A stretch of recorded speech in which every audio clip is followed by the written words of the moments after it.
bonjour à toutes et à tous. Je vais à mon tour vous expliquer un petit peu le processus d'intégration de l'EPF via le concours Avenir, Parcoursup. C'est un petit peu les deux parties de cette présentation. Essayer de désacraliser un petit peu le grand monstre qui peut vous paraître un petit peu méchant. J'ai un écho. Le grand, voilà, non. Le grand monstre qui peut vous paraître un petit peu méchant, Parcoursup, et puis vous parler également du concours Avenir. Alors, si vous le voulez bien, je vais partager mon écran. Voilà, normalement, mon écran doit être visible par tous.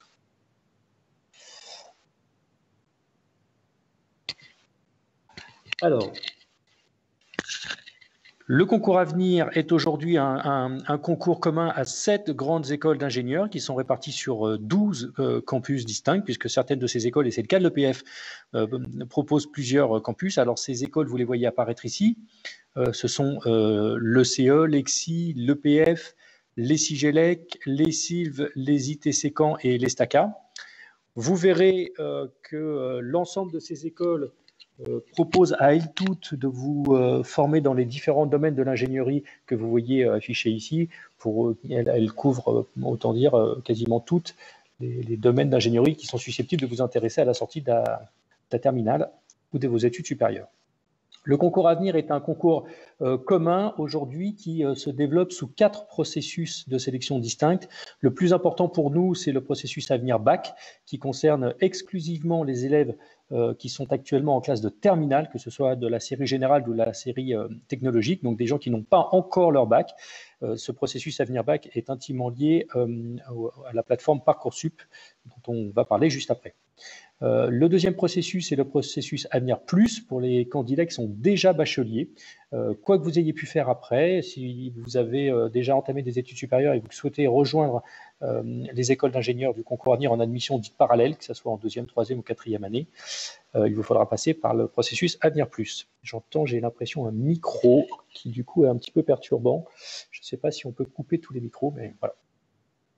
Le troisième processus, qui est le processus Avenir Prépa, alors qui, lui, comme son nom l'indique, s'adresse exclusivement aux élèves qui sont issus des classes préparatoires scientifiques, que ce soit des séries MP, PC, PSI ou PT, qui passeront par la banque CCIMP O3A ou la banque PT pour trouver le concours Avenir Prépa qui réunit toutes nos écoles. Et puis le quatrième processus, qui est le processus Avenir Bachelor, qui s'adresse aux candidats qui souhaitent rejoindre les formations de bachelor, et c'est le cas, vous en trouverez à l'EPF, de ces formations de bachelor, qui sont des formations en 3 ans, que vous suivez au sein d'une école d'ingénieur et qui, au bout de ces 3 ans, vous permettent soit de rejoindre le marché du travail avec un diplôme professionnalisant et surtout qui a le vent en poupe auprès des entreprises en ce moment, ou éventuellement de rester dans l'école d'ingénieur dans laquelle vous avez fait ce bachelor pour continuer les 2 années supplémentaires qui potentiellement vous donneraient accès au diplôme d'ingénieur.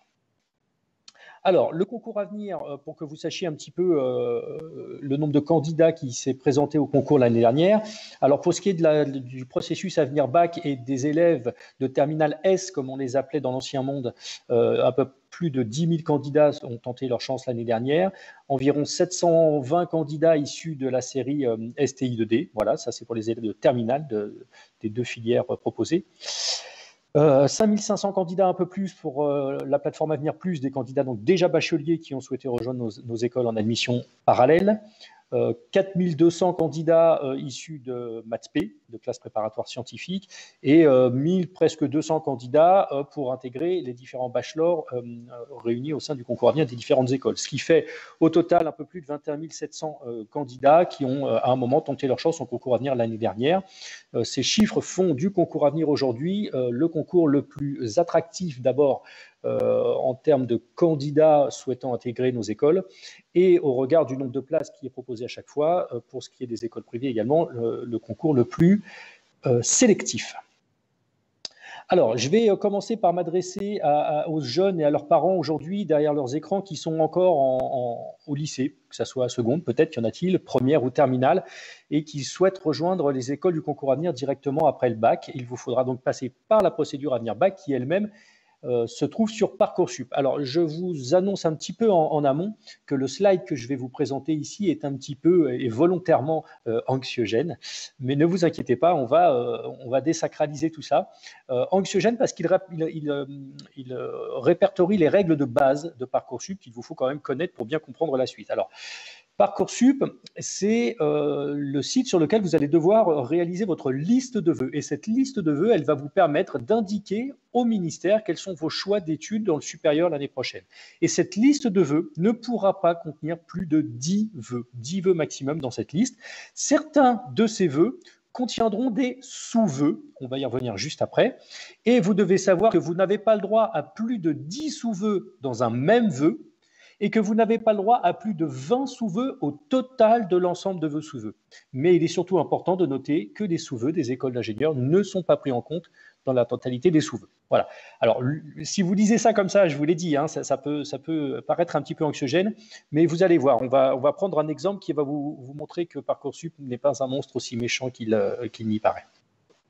Alors, on va prendre, si vous voulez bien, l'exemple de Justine qui potentiellement est comme vous aujourd'hui au lycée et qui souhaite poursuivre vers des études supérieures scientifiques. Alors, Justine se dit, je vais candidater d'abord dans une classe prépa, une maths sup MPSI, hein, filière maths physique sciences de l'ingénieur. Et pour se donner un maximum de chance, Justine, elle va candidater dans 5 lycées qui proposent cette classe préparatoire, puisque les classes prépa se déroulent dans des lycées. Et donc, vous comprenez qu'elle se grille un vœu qui est la prépa MPSI et 5 sous-vœux.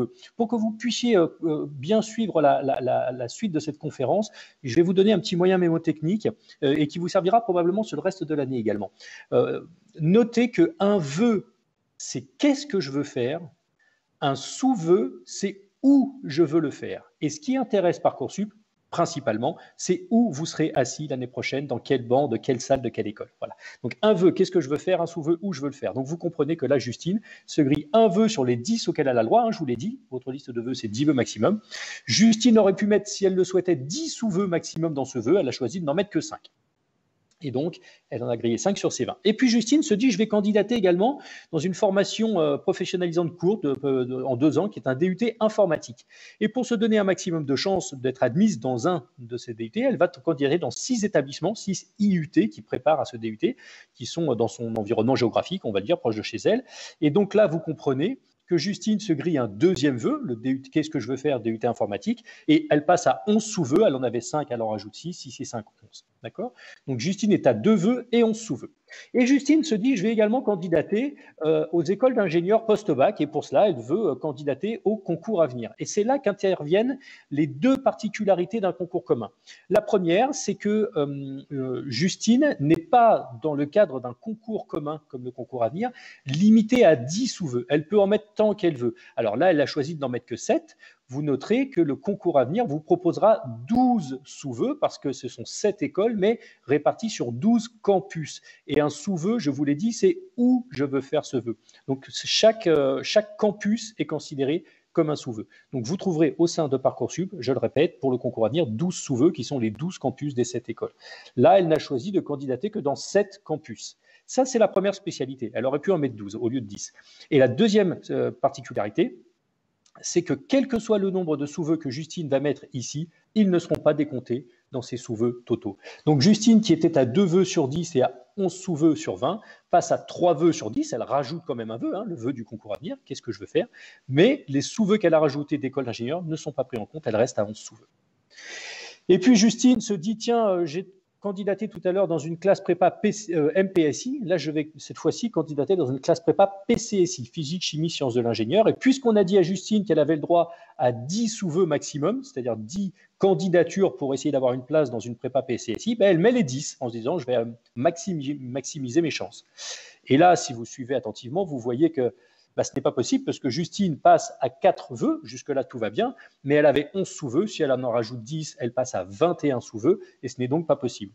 Alors, je demande traditionnellement, est-ce que pour redescendre à 20 sous-vœux, Justine pourrait retirer un campus du concours à venir ?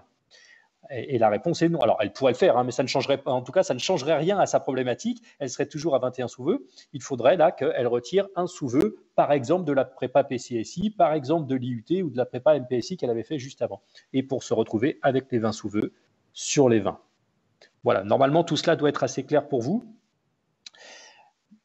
Je vais le vérifier tout de suite. Alors, vous allez pouvoir, j'ai oublié de le préciser au début de la présentation, hein, mais vous pouvez, que ce soit sur YouTube ou sur Facebook, poser toutes vos questions à l'écrit. Cyrielle Flosy, qui est la directrice de la communication de l'école, se fera le relais. Alors, elle répondra en partie à vos questions, mais pourra se faire le relais de vos questions oralement et j'y répondrai. Voilà. Donc, vous pouvez commencer à répondre à la petite question que moi, je vous pose pour le coup cette fois-ci. Je vous rappelle que Justine est à 4 vœux sur 10 et à 20 sous-vœux sur les 20.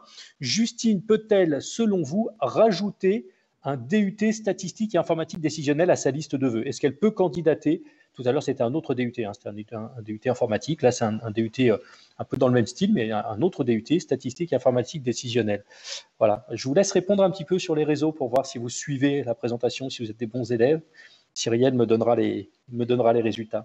Allez, je vous donne la réponse. La réponse est non. La réponse est non parce que Justine pourrait ajouter un vœu. Jusque-là, pas de problème. Elle n'en a que 4 sur 10. Mais si elle dit au ministère, je souhaite candidater à un DUT statistique et informatique décisionnelle, le ministère va lui dire, d'accord Justine, mais où souhaites-tu faire cela? Et donc, à minima, il faudra qu'elle indique un établissement dans lequel elle candidate, un sous-vœu. Et elle ne peut pas parce qu'elle est déjà à 20 sous-vœux sur les 20. Justine peut-elle ajouter des écoles d'ingénieurs du groupe INSA dans sa liste? Bon, je pense que vous avez compris. Maintenant, la réponse est oui, parce que ça lui rajouterait quand même un vœu, hein, comme quand elle a rajouté le concours Avenir, mais ça ne lui rajouterait pas de sous-vœu, puisque ce sont des écoles d'ingénieurs, que le groupe INSA est un concours commun, et que du coup, peu importe si elle rajoute des sous-vœux d'écoles d'ingénieurs, ils ne seront pas pris en compte, et ça n'augmentera pas son total de 20 sous-vœux sur les 20. Voilà, j'espère que cette petite présentation vous a permis de bien comprendre ce qu'étaient des vœux et des sous-vœux, et que vous allez pouvoir maintenant vous faire le relais. Vous êtes des experts Parcoursup. Vous allez pouvoir vous faire le relais. Alors maintenant que je vous ai parlé de cette partie vœux et sous-vœux du côté candidat, je vais maintenant vous parler du côté Parcoursup et notamment de la répartition des affectations, des réponses, oui, non, liste d'attente, etc. pour que vous compreniez comment fonctionne la mécanique Parcoursup. Alors, on va prendre l'exemple d'Adrien et de Justine. Peut-être parmi vous, y a-t-il des parents qui ont eu des aînés qui sont déjà passés par ce système ou des candidats qui ont eu des frères et sœurs plus grands qui sont passés par ce qu'on appelait l'ancienne APB. APB, c'était l'ancien système qui s'appelle désormais Parcoursup. Et la grande différence entre APB et Parcoursup, c'est que dans APB, on vous demandait non seulement d'indiquer vos vœux, mais de les hiérarchiser et d'indiquer très clairement quelles étaient vos préférences par ordre hiérarchique. Ce n'est plus le cas dans Parcoursup. Maintenant, dans Parcoursup, il vous suffit simplement d'indiquer quels sont vos vœux sans les hiérarchiser. Eh bien, moi, le premier conseil que j'ai à vous donner ce midi, c'est de hiérarchiser vos vœux. Alors, de hiérarchiser vos vœux dans votre tête, encore une fois, personne ne vous les demandera et personne n'a le droit de vous les demander. Mais faites ça dans votre tête, en famille, que tout soit clair, parce que vous allez voir dans l'exemple qui va suivre que le jour des résultats, tout va très vite et que vous avez intérêt à savoir quelle formation vous intéresse plus que telle autre, etc. Alors, on va prendre l'exemple d'Adrien et de Justine. Alors, Adrien souhaite intégrer le CE Paris. S'il n'est pas pris, il souhaite intégrer la prépa A. S'il n'est pas pris, il doit rentrer à l'ESITC Caen. Et s'il n'est pas pris, il veut aller à l'INSA de Lyon. Justine, elle, a eu des préférences toutes différentes, la prépa B, la prépa A, le CE et l'IUTA. Le 27 mai, c'est le jour des résultats. C'est la vraie date des résultats. Vous pouvez la noter si vous êtes en terminale, mais j'imagine que vous la connaissez déjà. Vous aurez toutes les réponses ce même jour de tous vos vœux, de tous vos sous-vœux en même temps. Alors voilà, les résultats d'Adrien le 27 mai, il se réveille le matin et on lui annonce que malheureusement, il n'était pas suffisamment bien classé, donc il est en liste d'attente sur son vœu numéro 1. Il est admis en prépa A, il est admis à l'ESITC Caen, il est en liste d'attente à l'INSA de Lyon. Justine, elle est plutôt une bonne élève, elle est admise un peu partout, sauf à l'IUTA, mais elle s'en moque un petit peu puisqu'elle est admise dans des formations qu'elle préférait dans sa tête. Que ce soit Adrien, Justine ou tous les autres candidats, vous aurez 5 jours pour répondre, ce qui vous permettra de répondre au plus tard le 31 mai prochain.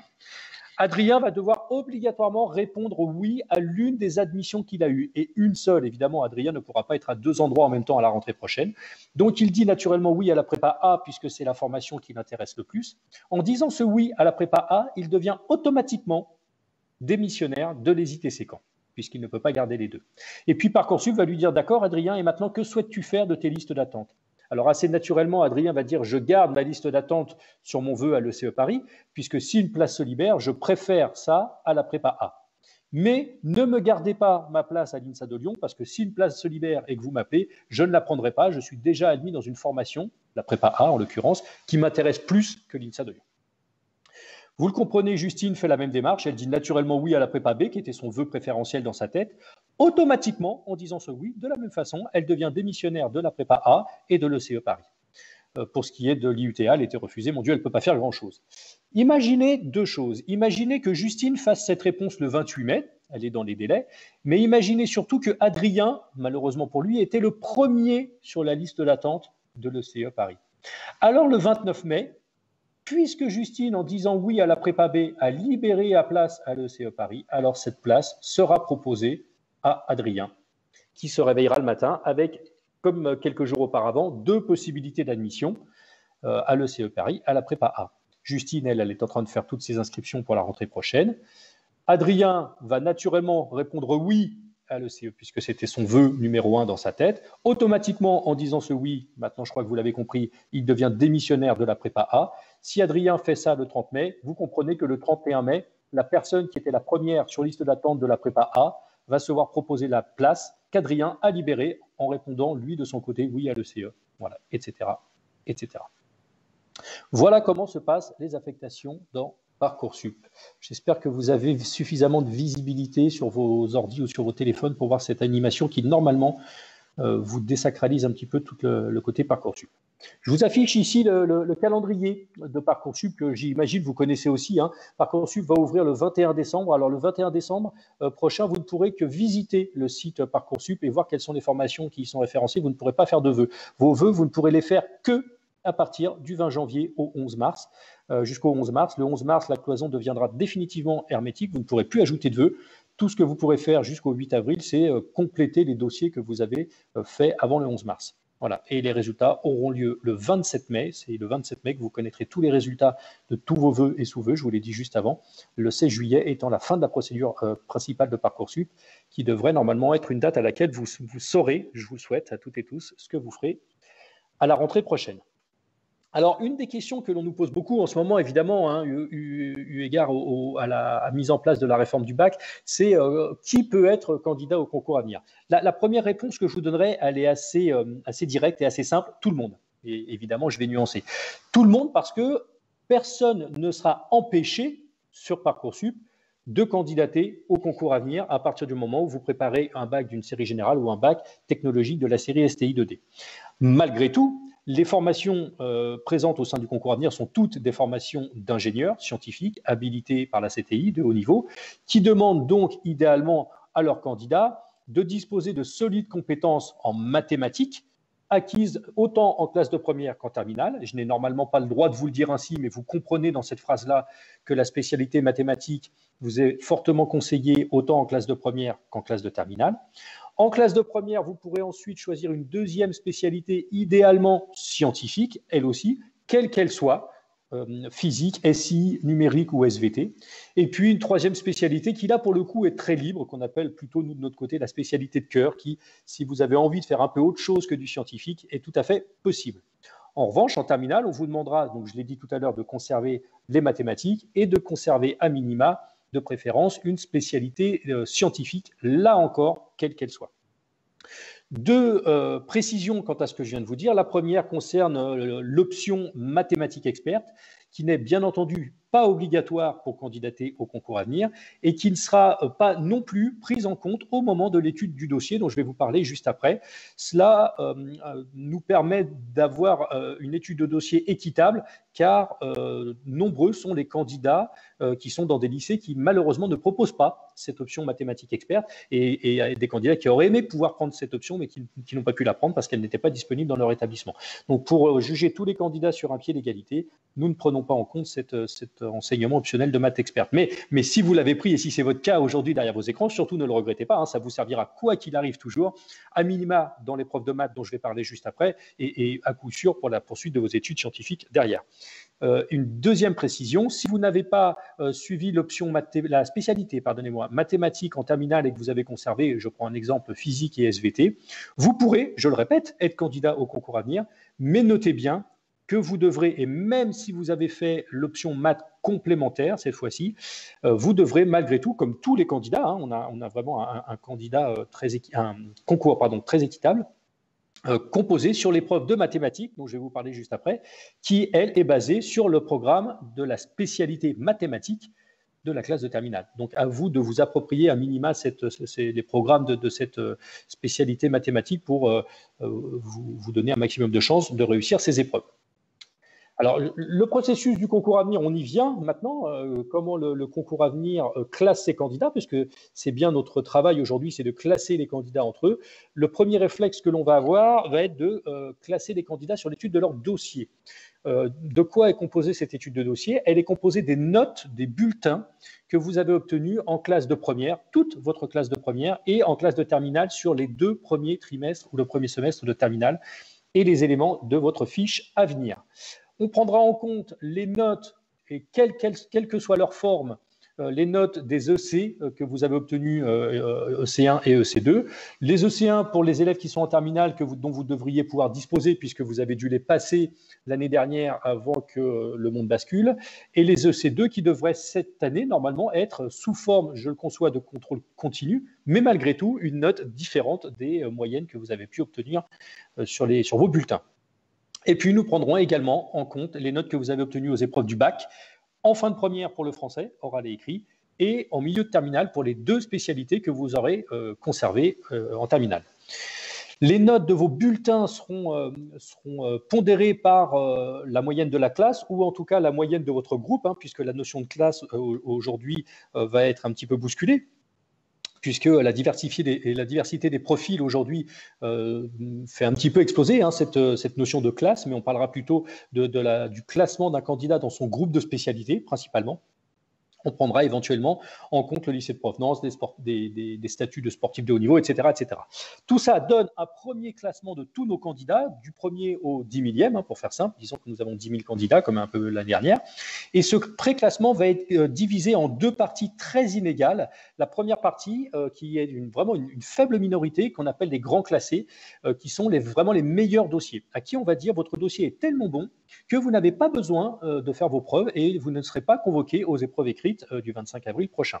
Qu'est-ce qu'il faut pour être grand classé? Ce sont des candidats qui, notamment dans la moyenne, dans leur moyenne et dans leur note, se positionnent à minima à environ 2 points au-dessus de la moyenne de leur classe. Principalement dans les matières scientifiques, en anglais, qui ont plutôt bien réussi les épreuves de français, du bac anticipé de français. Voilà. Ça vous permet potentiellement d'être grand classé et surtout de façon homogène. Pas de candidat avec des accidents qui nous dit j'ai 17 en maths, mais je n'ai que 9 en série scientifique, par exemple. Enfin, voilà.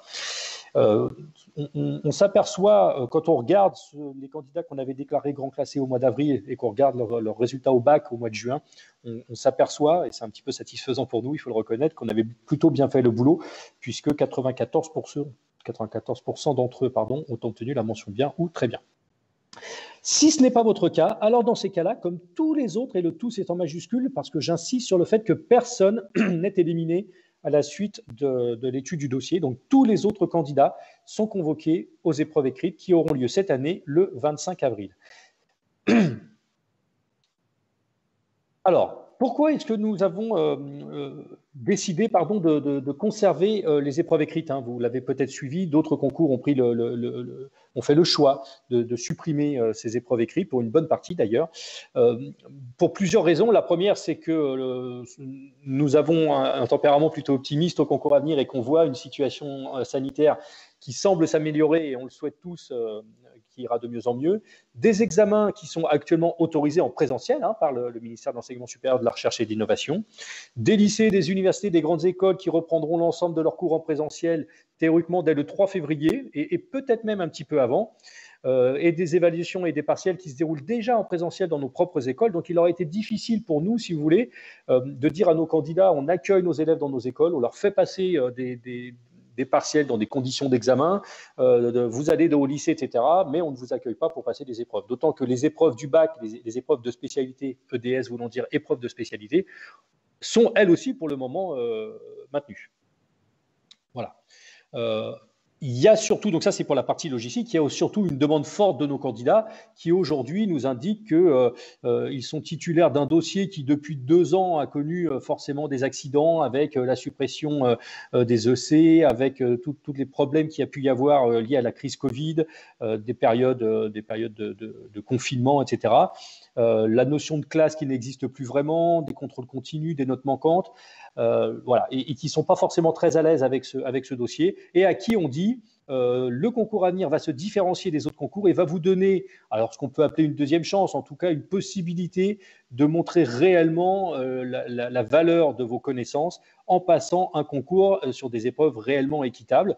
Et ça répond assez favorable à de nombreux candidats qui nous disent chaque année, mon prof note sévèrement, mon lycée est un lycée élitiste qui note sévèrement, j'ai eu des problèmes de santé, j'ai eu des problèmes familiaux. Quoi qu'il vous soit arrivé, si vous pensez que votre dossier ne reflète pas forcément votre réel niveau, eh bien vous aurez la possibilité à un moment de passer des épreuves écrites et donc de montrer vos réelles compétences dans les épreuves. Alors ces épreuves, quelles sont-elles? Il y en a 3.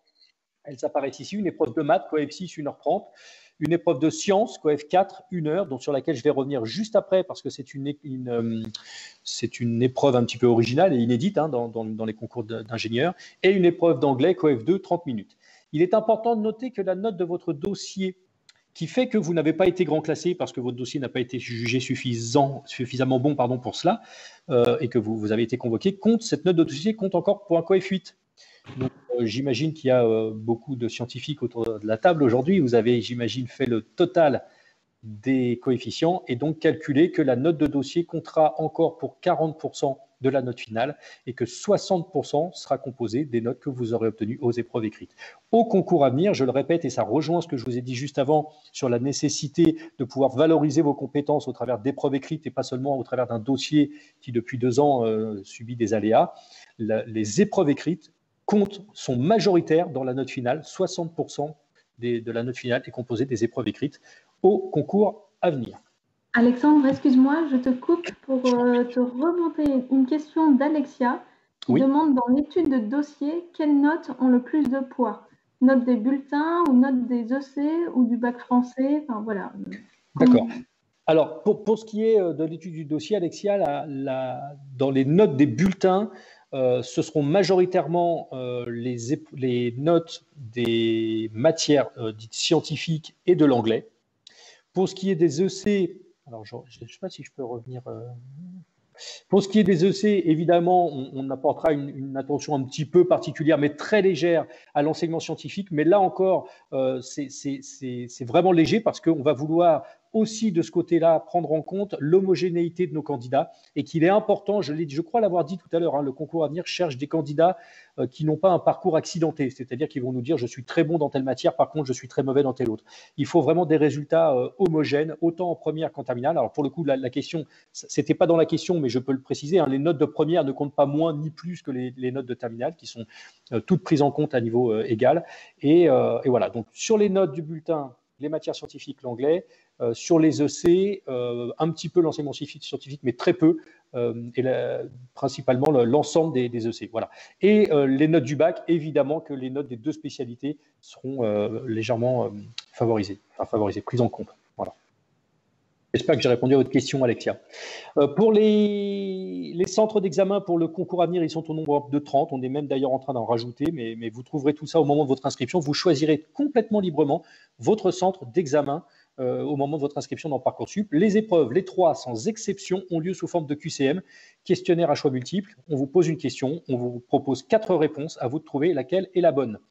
Pour ce qui est de l'anglais, ce seront des réponses dites ou des questions dites intuitives. Cela veut dire qu'en anglais, vous lisez la question, vous lisez les 4 réponses qui vous sont proposées et vous êtes censé intuitivement, immédiatement trouver laquelle est la bonne. Ce qui ne sera pas le cas ni pour les maths ni pour les sciences, pour lesquelles vous allez lire la question, vous allez probablement jeter un coup d'œil sur les 4 réponses, mais vous serez bien incapable de la trouver. Pour trouver la bonne réponse, il vous faudra faire un exercice sur un brouillon qui vous sera fourni. Et puis, je dis toujours, priez pour que la réponse que vous trouvez soit une des 4 proposées. Voilà. Sinon, c'est plutôt vous qui aviez faux. Si vous indiquez une réponse à une question et que c'est la bonne, votre score est gratifié de 3 points. Si vous indiquez une réponse et que ce n'est pas la bonne, votre score est pénalisé par le retrait d'1 point. Cela est pour éviter les stratégies hasardeuse de certains candidats joueurs un petit peu qui veulent tenter leur chance. On en a chaque année. Voilà, ça paye rarement, hein, méfiez-vous.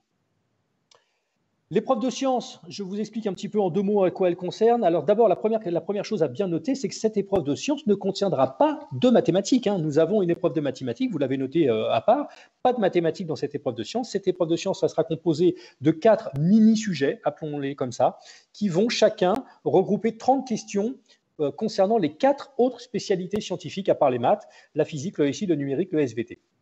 Les candidats ne devront composer que sur les 30 questions de la spécialité qu'ils ont suivie en terminale en plus des mathématiques. D'accord? Donc, si vous avez fait, par exemple, on va prendre la première colonne de gauche, vous avez fait en terminale maths et physique, vous ne devrez traiter que les 30 questions de physique et oublier les 30 questions de SI, numérique ou de SVT.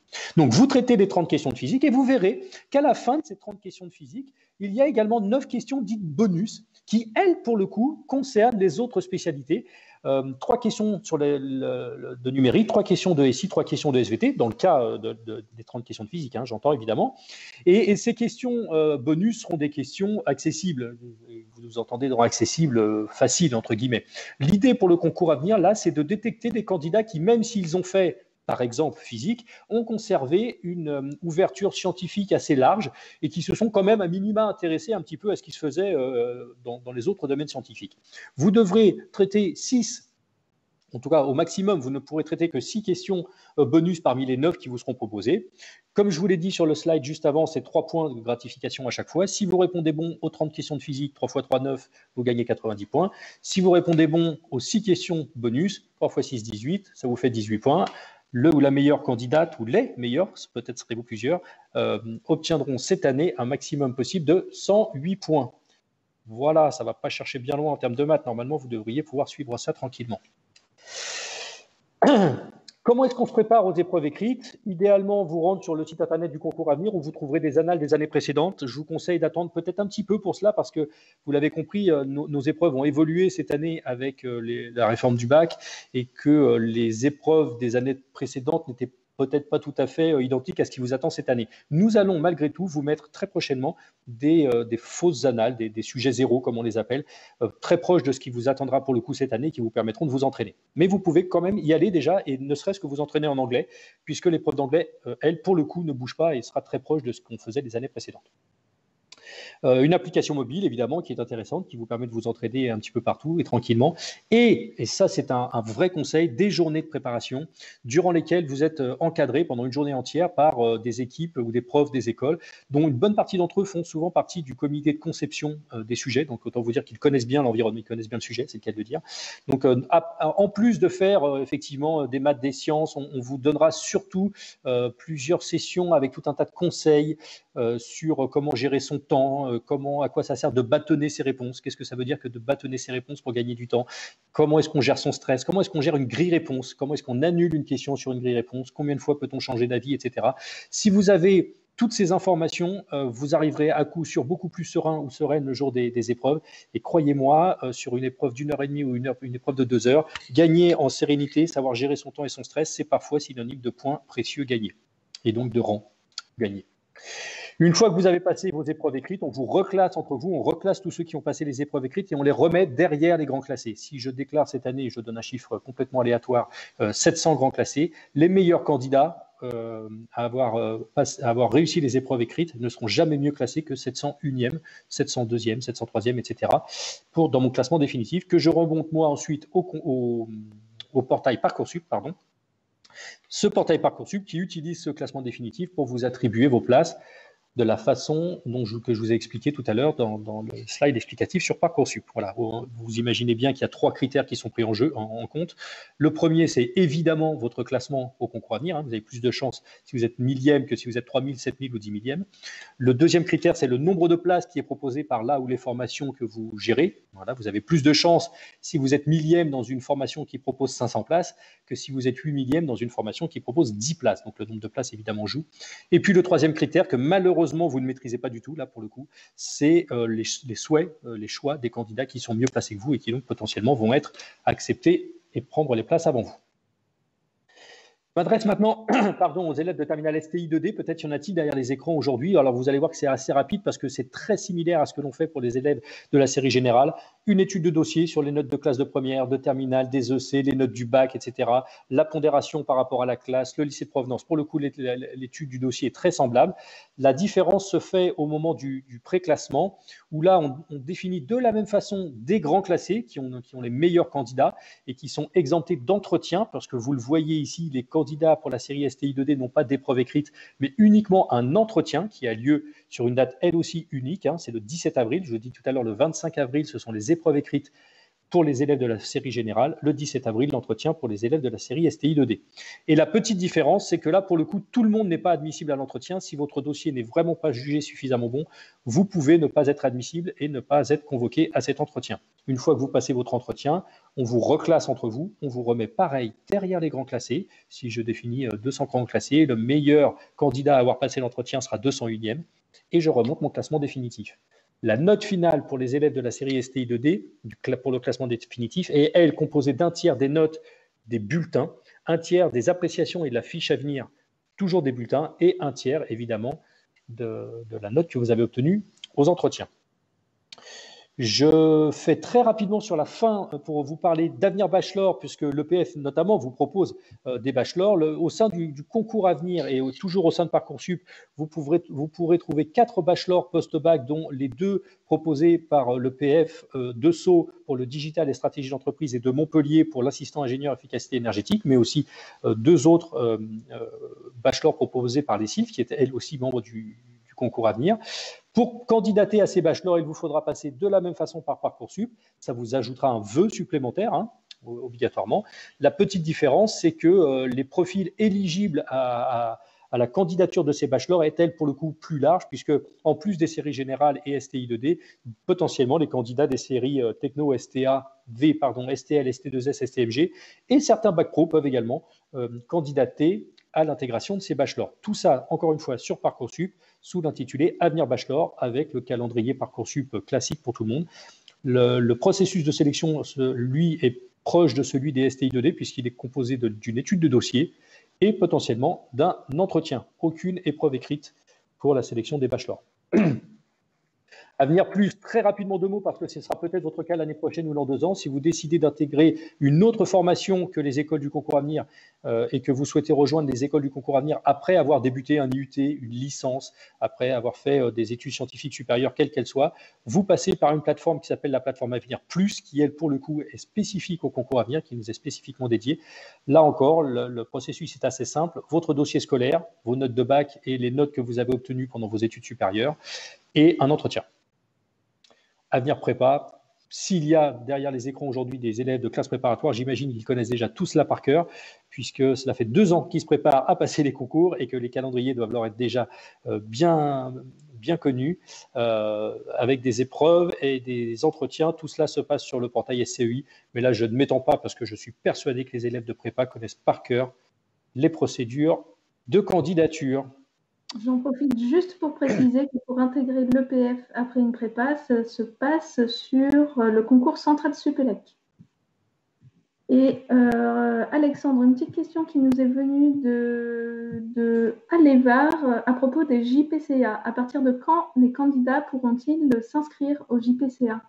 Alors, ce que Cyrielle appelle aujourd'hui des JPCA, ce sont des journées de préparation au concours à venir. Effectivement, c'est une des choses que j'ai évoquées dans la présentation. L'inscription, pour le coup, se passera sur le site du concours à venir et pas sur Parcoursup. Là, c'est quelque chose qui se fait intégralement sur le site du concours à venir, normalement à partir du 18 décembre prochain. Je vous conseille, je profite de cette question pour vous conseiller à toutes et tous aujourd'hui qui nous écoutez, c'est vraiment le conseil du jour presque, c'est de nous suivre sur les réseaux sociaux, le concours à venir, que ça soit sur Insta, sur Facebook, sur Twitter, parce que vous n'aurez pas un post tous les jours, on n'est pas des acharnés, mais vous aurez toutes les informations essentielles et importantes, notamment concernant les dates, par exemple, d'ouverture de nos JPCA, de ces journées de préparation, parce que ces journées de préparation, elles sont assez rapidement prises d'assaut, on en fait tellement la promotion et on les conseille tellement que les places se remplissent très vite. Donc, si vous voulez ne pas louper notamment l'ouverture de ces inscriptions, qui pour aujourd'hui sont prévues le 18 décembre prochain, suivez-nous sur les réseaux sociaux. Croyez-moi, vous aurez des informations très utiles en plus de celles-ci. Voilà. Merci beaucoup Alexandre. Il n'y a pas d'autres questions dédiées au concours à venir sur les réseaux sociaux. Donc, super. Ça veut dire que j'ai été clair ou trop long, je ne sais pas, peu importe en tout cas. Très clair. D'accord. En tout cas, une dernière chose, si pour les gens qui nous écoutent aujourd'hui, des questions supplémentaires vous viennent concernant le concours à venir, nous avons une petite prétention au concours à venir, c'est si vous passez par le site internet concours à venir et que vous utilisez la rubrique contact et que vous nous envoyez une petite question, vous recevrez une réponse à coup sûr dans les 24 heures. Samedi, dimanche, vacances, jours fériés inclus. On sait trop que cette période est anxiogène et qu'elle va être très rapide pour vous pour prendre une semaine pour vous répondre. Voilà. Donc, n'hésitez pas, il n'y a pas de questions bêtes. Surtout, utilisez cette rubrique contact. On est à votre disposition. Voilà. Bonne chance à toutes et à tous pour la suite. Bonne continuation. À bientôt.